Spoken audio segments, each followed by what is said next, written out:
गोलू राष्ट्रीय प्रस्तावना निकट पड़ा आईडी हटा दो इसे आगे से।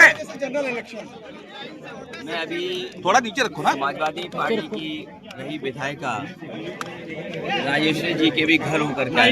अरे भैया मोबाइल पीछे कर लो थोड़ा सा। बेटी का जब देहांत हुआ था, मैं राजेश्वरी विधायिका जी के घर नहीं पहुंच पाया था। जी आज नहीं आया हूँ। यहाँ राजपाल कश्यप जी की माता जी जो हमारे बीच नहीं रही, आज उनके घर में 3 दिन का कार्यक्रम में शामिल होने आया हूँ। हरदोई में हमारी पार्टी के किसका देखें जरा किसका है दोनों जिम्मेदार नेता, हालांकि समय समय पर हम लोगों की कोशिश रहती है और समाजवादी लोग लगातार दुख सुख में जनता के बीच में रह रहे हैं। जहाँ तक चुनाव का सवाल है, 9 जगह चुनाव हो रहा है और 1 जगह चुनाव नहीं हो रहा है। आपको याद होगा प्रदेश के मुख्यमंत्री जी सबसे ज्यादा उसी विधानसभा को लेकर के चिंतित थे, उसी विधानसभा को लेकर के समीक्षा की गई, उसी विधानसभा को लेकर के कई यात्राएं की उन्होंने। फैजाबाद, अयोध्या वो लगातार जाते रहे और जब इंटरनल सर्वे में उन्हें पता लगा कि भारतीय जनता पार्टी यहाँ जीत नहीं रही है, उन्होंने चुनाव टाल दिया। चुनाव नहीं टाला है, जनता के गुस्से का सामना नहीं कर पा रही बीजेपी, अपने आप को अपमान से बचाने का काम किया। ये हार का अपमान फिर उन्हें सहना पड़ता।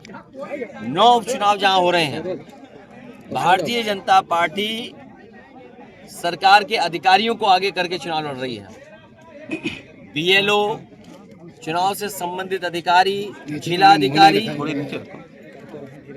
जिनकी लगातार शिकायतें हुई हैं, उसके बावजूद भी वो न्याय नहीं दे रहे हैं और निष्पक्ष नहीं है। उसके बावजूद भी जनता इन्हें चुनाव हराएगी। ये 9 के 9 चुनाव भारतीय जनता पार्टी के लोग हारने जा रहे हैं। पीडीए की ताकत बढ़ती चली जा रही है, पीडीए से लोग जुड़ते चले जा रहे हैं और जो लोगों के जुड़ने का सिलसिला है, उसी का परिणाम ये है कि भारतीय जनता पार्टी को ऐसे नारे देने पड़ रहे हैं जो राजनीतिक इतिहास के सबसे खराब नारे हैं। सबसे खराब नारा इसलिए है कि ऐसा नारा किसी पॉलिटिकल पार्टी ने नहीं दिया होगा। वो पीडीए की ताकत से घबराए हुए हैं, इसीलिए ऐसा नारा दे रहे हैं। आज एक बैनर लगाया, एक पोस्टर लगाया गया है समाजवादी पार्टी का स्टार प्रचारक बनाया है, क्या कहेंगे इस पे? उन्होंने कहा है कि जो है लाल टोपी वालों के काले करना में हैशटैग किया है, क्या कहेंगे इस पे कि स्टार प्रचारक? भारतीय जनता पार्टी के पास कोई काम नहीं है। मैं लखनऊ से मलियाबाद होकर के और हरदोई आया हूँ। मेरे पत्रकार साथियों, आपको पता होगा ये सड़क कब बनना शुरू हुई थी, आज भी सड़क ये नहीं बना पाए। जो वो इंडस्ट्रियल एरिया आपका संडीला का है, जितने कारखाने उस समय लगे थे, उसके अलावा कोई नया कारखाना बड़ा नहीं लगा पाए। तो जो लोग रोजगार नहीं दे रहे हैं, नौकरी नहीं दे पा रहे हैं और लगातार महंगाई बढ़ रही हो, जिसकी सरकार में भेदभाव हो रहा हो, आरक्षण से खिलवाड़ हो रहा हो और संविधान को समय समय पर ये चोट पहुंचा रहे हो, इनके पास इसी तरह के जुमले हैं कि हैशटैग चलाएंगे, किसी के बारे में गलत भाषा का इस्तेमाल करेंगे, गलत नारे बनाएंगे। और जो नारा बना था जिस लैब से, वो लैब वाले भी स्वीकार कर रहे हैं कि पीडीए का कोई मुकाबला नहीं है, पीडीए परिवार का सामना नहीं कर सकते ये लोग। सर 27 का एक बैनर लगा है, एक पोस्टर लगाया गया आपके समाजवादी पार्टी के दफ्तर पर, उसको लेकर आज एक केशव प्रसाद मौर्य का बयान आया कि 27 छोड़िए 47 तक का सपना जो अखिलेश जी देखना। देखिए, आप सब चैनल वाले लोग हैं और अगर यूट्यूब न सब्सक्राइब करें आप, तो बीच बीच में विज्ञापन आ जाता है और विज्ञापन बड़ा परेशान करता है। तो मुख्यमंत्री जी जो चीज़ फेस नहीं कर सकते हैं, तो इस तरह के कुछ लोगों को वो सामने रखते हैं। हालांकि आजकल सर्कस बंद है, नहीं तो आप जानते होंगे कि सर्कस में उस गैप को फिल करने के लिए कुछ ऐसे लोग रखे जाते थे जो गैप फिल कर सकें। तो ये किसको कह लगातार ये अरे मेरे पत्रकार साथी बहुत समझदार डिप्टी सीएम केशव प्रसाद मौर्य कह रहे हैं कि भाजपा सभी सीटों पर जीतेगी और सपा का भविष्य अंधकारमय है। हम लोग जोड़ेंगे और आगे बढ़ेंगे। जोड़ेंगे, बीजेपी को हराएंगे।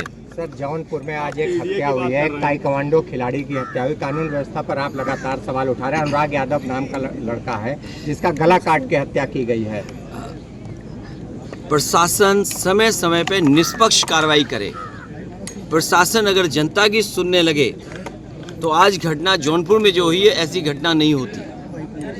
प्रशासन और सरकार के लोग न्याय नहीं दे पा रहे, इसीलिए इस तरह की घटनाएं हो रही हैं। जौनपुर में इससे पहले एक बिंद परिवार के नौजवान को पीट पीट करके पुलिस ने मार दिया। उसी जौनपुर में पुजारी यादव की भी हत्या हुई। अभी कुछ दिन पहले लखनऊ में आपने देखा होगा मोहित पांडे की हत्या हुई। उससे पहले गौतम जो दलित समाज से नौजवान था उसकी हत्या हुई। तो ये कस्टोडियल डेथ और पुलिस मनमानी कर रही है। इतना करप्शन और भ्रष्टाचार कभी नहीं हुआ होगा जितना इस सरकार में हो रहा है। और बीजेपी वाले बचाने वाले लोग नहीं हैं, बीजेपी के लोग फंसाने वाले लोग हैं। ये लोगों को फंसाते हैं, बचाते नहीं हैं, फंसाते हैं। और बीजेपी किसी की सगी नहीं है, ये हमसे मत पूछो, ये बीजेपी वालों से पूछो। और बीजेपी वालों से बेहतर कोई नहीं जानता होगा कि बीजेपी वाले किसी के सगे नहीं हैं। भाजपा के लोग लगातार नारा लगा रहे हैं कटोगे तो बटोगे। भाजपा के लोग कह रहे हैं कटोगे तो बटोगे। देखिए, ये पीडीए की ताकत से घबरा करके ये नारा निकाला गया है। और ये किस लैब में तैयार हुआ है और सबसे सुटेबल व्यक्ति कौन हो सकता था, उसके लिए हमारे मुख्यमंत्री जी को आगे लाया गया। इस बार पीडीए लोगों को जोड़ेगा,